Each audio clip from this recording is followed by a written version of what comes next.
जालौन बुंदेलखंड विकास board के उपाध्यक्ष राजा बुंदेला जालौन के कोच पहुंचे, जहां उन्होंने चतुर्भुज मोटर्स द्वारा आयोजित कार्यक्रम में प्रधानों क्षेत्र पंचायत सदस्यों को संबोधित किया। साथ ही अपनी ही बीजेपी सरकार पर निशाना साधा।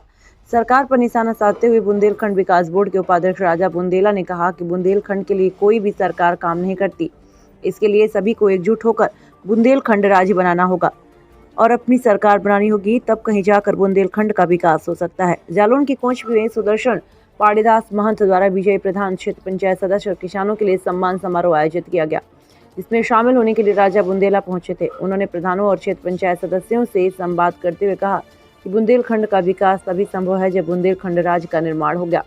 राज्य के निर्माण होने से यहाँ पर सत्ता अपनी होगी और अधिकारी अपने होंगे, तभी यहाँ के लोगों का भला हो सकता है। हमें अभी तक आज़ादी नहीं मिल पाई। जब तक बुंदेलखंड राज्य का निर्माण नहीं हो जाता, तब तक हमें आज़ादी के लिए संघर्ष करना होगा और सच्ची आज़ादी हमें तभी मिलेगी जब बुंदेलखंड का निर्माण हो जाएगा। गई है अकाली शिरोमणि अकाली दल हमसे अलग हो चुका है। हमारे खिलाफ टीआरएस चंद्रशेखर जिनका तेलंगाना बना था वो भी चले गए हैं, तो राज्यसभा में बहुमत नहीं है। राज्य बनाने की सिंपल प्रक्रिया है, लोकसभा में सरकार जिस दिन चाहे उस दिन अपना विधेयक लाए, उस पर वोटिंग करवाए, विधेयक लोकसभा में पास होता है, उसी विधेयक को राज्यसभा में भेजा जाता है।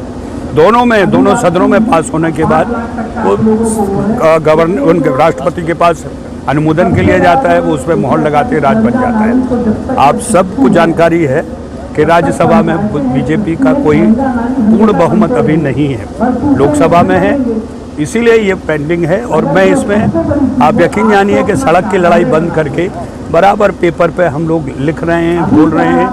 गृह मंत्री से बराबर हमारा छोटे राज्यों को लेकर, बुंदेलखंड को लेकर संवाद है। National federation for new state एक जो संस्था बनी है, उस संस्था के माध्यम से भी हम सरकार से टच में हैं। और मैं व्यक्तिगत राजा बुंदेला बुंदेलखंड के होने के नाते भी मैं बराबर इसके टच में।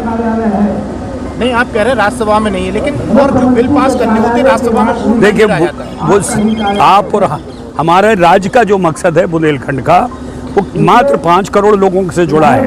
वो एक बहुत छोटा मसला है देश की उस बारे में, लेकिन जो दूसरे बिल पास हो रहे हैं वो जनहित में है। वो 130 करोड़ और 133 करोड़ की जनता के हित में है, ये उनके लिए है। तो कहाँ 5 करोड़ एक छोटी सी आबादी वाला सूबा और कहाँ पूरे देश का, उसमें तो फर्क है ना, प्रायोरिटी तो फर्क होती है ना। सरकार कहती है जब तक विधानसभा से नहीं आएगा, मायावती ने कभी नहीं।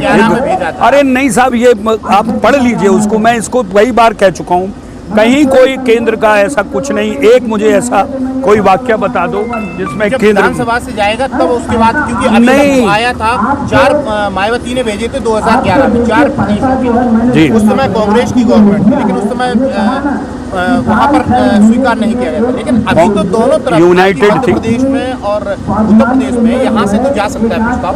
भैया कितनी उम्र है आपकी? 32 है। मैं 20 साल से बुंदेलखंड लड़ाई लड़ रहा हूँ। मुझे धारा 3 अनुच्छेद संविधान में सीधा है कि एक प्रस्ताव आए उस पर वोटिंग हो। उत्तराखंड बना था तब इन्होंने मुलायम सिंह यादव ने कहा था मेरी लाश पे उत्तराखंड बनेगा। अगर विधानसभा से प्रस्ताव जाता तो फिर उत्तराखंड कैसे बनता?